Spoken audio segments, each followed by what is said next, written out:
Hello guys, welcome back to the channel. In today's video, I'm going to show you how to redeem a code and grow a garden too. Okay, let's get into it guys. First of all, if you want to redeem a code, you can go to this setting menu. Click on this gear icon and you will open the settings. And then here you will see a menu to redeem codes. You can just enter the code here. And as far as I know, there is only one code in Grow a Garden. The code is Team Green Bean.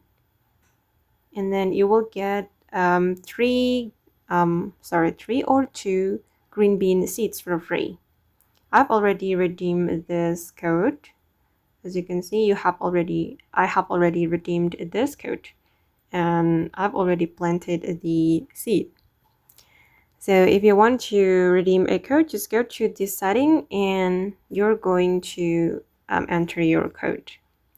Okay guys, and that's how we can redeem a code and grow a garden too. I hope this video will be useful for you. Thank you so much for watching and bye.